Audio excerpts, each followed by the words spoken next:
Sundowner's land of blue giraffes, doctor's night of howling beasties. Emergency shifts have no beginning, middle, or end. They're haunted. Big red rescue trucks come and go, carrying gorked storks from senior homes, frozen men off grates, mouthy winos out of funky bars, shattered women beaten senseless, chubby cops with chest pain, punks in cuffs claiming brutality, pregnant girls with no clue, accident victims sent by Jacoby and Myers and Williams and Sonoma. Residents, interns, students, nurses, orderlies come running. In a stampede of white, they come from all directions, pagers beeping, blinking, endotracheal tubes are snaked, chests cracked, hearts squeezed. We start all over again, and I clean it up. After your deductible and copay, multiplied by secret quotients, divided by actuarial computations, plus 80% of something and 60% of something else, it's more or less affordable for some. It's boom times in the sickness trades, spilling antibiotics into chickens, new bugs mutate, Blue Cross, Red Cross, in God we trust. It's Atlantic City, and the house always wins. And that's David Wolman, and that's an excerpt from his book. And we're going to be talking about his book in just a second. This is Angelo Romeo. This is Colliding Worlds Radio, and I want to welcome Dr. David Wolman, and the doctor part's going to be relevant in just a second. Welcome. Thanks for having me. Let's talk about this. The name of the book is? St. Vitus's Dance. And St. Vitus is the patron saint, we've just learned, of oversleepers, comedians, dancers, epileptics, protects people from lightning, and it is sort of the backdrop of your book, which takes place in a hospital. That's right. It takes place in a very busy urban emergency room, and it's really based on my personal experiences over 20 years working in emergency departments. And one of the interesting things about emergency departments is you have a very skewed view of the world because you see everything through accidents, traumas, emotional pain. So your whole world view is, very intensely solidified into human misery a lot of the time. But strangely, out of all of that, in order to deal on a day-to-day basis with so much input, there's a lot of comedy. There's a lot of laughter. There's a lot of kind of dark comedy. So the book tries to encapsulate and comment on both the intensity and the trauma, but also the humor that comes out of these experiences. It's funny. I used to work down in New York on Wall Street. Tense jobs. People are like really, really, nose to the grindstone kind of thing. And the weirder sense of humor. Every sick joke that ever emanates in the world starts in one of those places. No, you've used your experience because it does take place in a hospital, and there are certain things that only someone who's intimately familiar with the hospital would know, but your characters aren't always all doctors. So how do you start with something like this? Well, first of all, I wanted to do a suspense thriller, but I wanted it to be also written in a literary style that was a little bit more challenging than the usual potboiler. So, first of all, writing about what you know is really the best way to write because you're so familiar with it. And if there's something you don't know, I usually go out and experience it. In one of my books, my wife and I went dog sledding so that I could write the dog sledding sequence. But St. Vitus's Dance, does arise out of real people who I worked with, real patients, although everybody is a composite. It's not like one character is one person that I knew, but usually it's a composite of characters.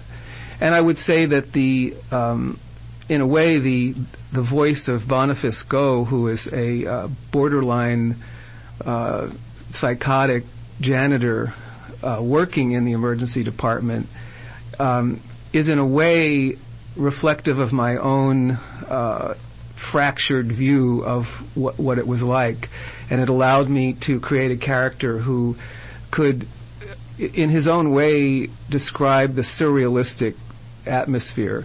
And because he was somewhat, mentally deranged, it made sense for him as a character to look at it that way.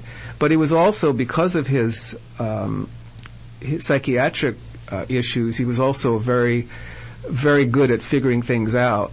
And that's the key, was figuring things out, because this book takes place mostly in the emergency room in the hospital, and the janitor grows he leads you through all of this. He's the one who takes you on this journey. He takes you through what's happening. You pick up bits and pieces of conversation through his ears, and you see things through his eyes. So he's your guide as you kind of go through the maze of the hospital, and he sort of sets things up for you, because within this hospital, seemingly normal things are happening, but there's something a little off. And it's connecting all of the dots. It's the thriller in all of this. And it was nice to have a guide who wasn't wearing a white jacket and, spouting whatever. He was just seeing things and talking about them. And it was interesting to me. I almost felt he was autistic in a way, because he was borderline brilliant. It's that fine line between madness and genius, and that sort of really comes out in this particular character. Yeah, I think you're right. Autistic is also a good word. I look at, I sort of took the broad spectrum of different psychiatric conditions, and I think all psychiatric conditions bring with them something special in the way they perceive the world, which is very valuable. We're really a culture that looks at that askance and looks at it like it's a bad thing, but there are cultures where those people are admired and actually, become almost like advisors to the culture. But he early on, what I think sets Go off in his journey is he meets a young woman who is a Munchausen's patient. So here we go again with another psychiatric thing. Munchausen's is a syndrome where people kind of create their own illness, usually by injecting something into their veins, and indeed she injects yeast into her veins. And he falls in love with her, but she eventually comes to the ER to die, having taken a Tylenol overdose, and he witnesses the whole process of her death. And that was based on a real experience that I had where, when I was working in Philadelphia in an urban hospital, I was taking care of a young woman who was having multiple illnesses and multiple complaints, and it became apparent over time that she was creating her own physical problems. And she eventually did die of a Tylenol overdose. And that really stuck with me for a long time. I started writing this book 10 or 15 years ago. So the really vivid moments, stuck with me. And then when I went to writing the final version, they were there. But Go is so moved by that happening, and then realizing that there was something not quite right, which sets him on a journey to find out. So out of the hospital, he ends up in East Lyme, Connecticut, where this young lady was from, and he feels that there's something about her past, her parents, that may have led to her death. And when he arrives there, he becomes involved with this interesting religious sect, sort of along the lines of St. Vitus worshippers, who use alternative medicine to treat people, but there's something darker going on behind the scenes. I think it's funny though, we interviewed a woman a week or so ago who had actually grown up in a religious cult. And it's funny how they exist. It's not something that you could have made up anything, but these cults do exist, and they practice certain things which may seem off to some of us, but to them seem perfectly logical. But the common denominator seems to be a charismatic leader. Without the charismatic leader, you have no cult, you have no subset, and even in this, you have charismatic leaders, or else you wouldn't have a good cult. Come on. Yeah. Well, yeah, Lucy Glenworthy, who is the assistant pastor of the Universal Truth Church, is very charismatic. She's a strange mixture, Go comments, because she's very attractive and she wears very kind of sexy clothes, but her personality is very sober. She's just very all business, and it's this kind of strange mixture. But she is charismatic and has control over this group of people. But what I was trying to do, and the St. Vitus stance is certainly it's a commentary on healthcare in general, and I think it's become more and more pertinent these last few years with the Affordable Care Act and what's going on in this country. But I was trying to juxtapose the idea of people trying to do alternative medicine, trying to find a different way to care for each other, versus what happens when Go is in the hospital, where everything is very technical and bureaucratic, and everybody's hooked to a different machine, getting different labs. It's a funny sort of thing, because there's this underlying theme within the book. You've got these strange things happening off in the emergency room, and you've got whatever going on, but underneath all of this is the business of running a hospital, the business of healthcare, which is a business. And you talk about what happens when a bigger entity is trying to take over all the little entities, which is happening. You see healthcare now where you've got things that are just, the big hospital is taking over smaller medical practices, and decisions are being sort of made, unfortunately, on a dollar and cents basis. And that's kind of this theme that runs through, that it hits as to, the how and why things go as long as they can. Yeah, that's true. And one of the things that happens in the book is that because of one of these takeovers by a larger company, or potential takeover, they call 200 employees into the auditorium and announce that they're all fired and they must leave their ID badges on their way out. And I actually saw that happen at a hospital where I worked. It was just done in a very, kind of cruel way. They weren't allowed to go back to their offices or to their lockers. Everything had to be shipped to them. And it was just, the upper echelon had made a decision, this is what we have to do, and all of a sudden 200 people are out of a job. So this passage relates to when Go, because he's been spending time with the patients, and the patients have been getting better, and the doctors are complaining about this, so he's forced to go see a therapist, Dr. Borden, and this is a passage from that. It was time for my reevaluation with Dr. Borden. There was a lot riding on it, but I wasn't sure what. He appeared at the door and invited me in. There was a back exit door, too, so outgoing patients didn't have to face incoming patients. The double doors were meant to preserve privacy of therapy, as if what went on behind the doors were illicit. Apparently, psychiatrists learned this from owners of Asian massage parlors. Without speaking, Dr. Borden gestured to the couch. I sat down, plunging into the poorly supported recesses. I wondered why he didn't buy a new couch. Perhaps he enjoyed seeing his patients drowning in foam. He presided, meanwhile, on a brand-new wing chair covered in canvas fabric with green vines and creepers, tropical, but not too tropical, with paw handrests and claw feet like a throne. So, he began, as usual. So he began as usual. I always like that. It's like, okay, let's sit down, let's talk, and then there's silence. Doesn't work so well with radio, but apparently it works well with therapy.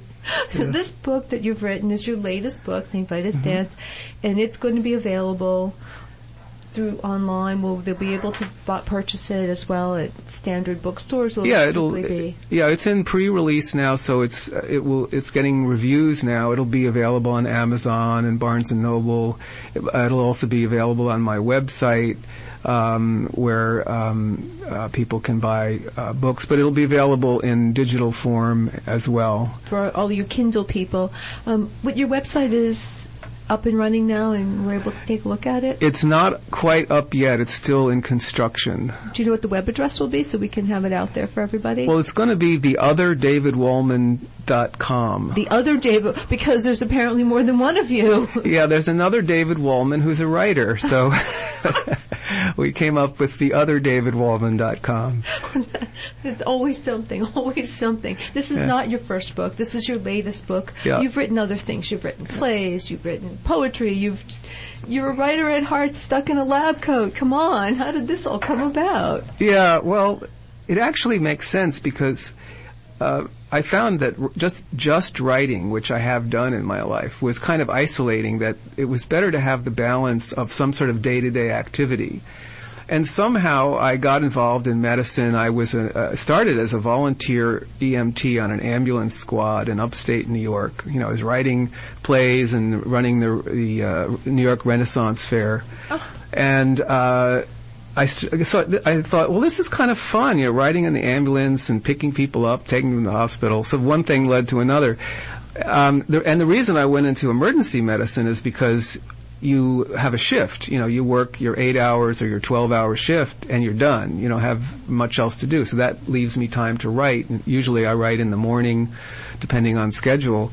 So, not to mention the fact that it's nice to have a steady income on top of, you know, residual income from books is like paid every 6 months. So it's nice to have something coming in the interim. Yeah, someone might want their bills paid, right? Yeah, occasionally.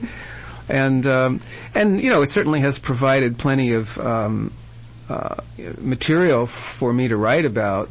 And I've also written medical articles. I like writing all kinds of things. You know, my first bestseller was called Little Boy Lost, and it was a suspense thriller. But it was really written, you know, on less of a challenging style than St. Vitus's Dance.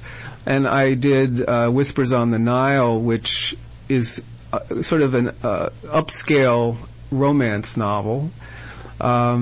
So I've done a lot of different types of books. Dead Still was another mystery suspense, which actually did involve a woman country doctor. That was where the sled racing came into the picture. So I like doing all sorts of things. And as you said, I've written, you know, 7 or 8 plays which were produced in New York, and poetry that was used for a cantata called The Long Bright, which was nominated for a Pulitzer Prize, and also helped to raise money for breast cancer research. It was actually about when my first wife was ill with breast cancer, I wrote the poems, and that became the text for the cantata, and we were able to raise lots of money for which we gave to actual researchers. It went right into research. It didn't go into bureaucracy. So I enjoy writing any sort of thing, although what I think I've been developing all these years is the idea. I think all novels are mysteries in the sense that every novel begins and you sort of want to know what happens later. And I like the mystery element. I've always read mysteries and enjoyed them. But I also like writing, you know, good writing. So I've been developing this style where it will keep people interested, and people who like thrillers and mysteries will read it, but also people who like good novels will find it satisfying as well. It's funny sometimes when you read a book, and mystery novels especially, because they seem to just be prolific, you're like, okay, so we can use a word that has more than 3 syllables, and I think I might get it. Like, yeah, okay. And it's hard sometimes when you read it so quickly because there's nothing. You don't have to stumble over a word, you know. Yeah. And it's funny with all of the medical shows on TV, you sit there, and even when you were reading your novel, they weren't totally unfamiliar to you. We're going to leave you with David reading a little bit more from his novel, and I want to thank you for being part of our world. We're going to leave you with David Wolman right now. Okay, this is a scene where Go is told to go in and clean up after the death of a little girl. That afternoon, paramedics roared in with an 11-year-old girl.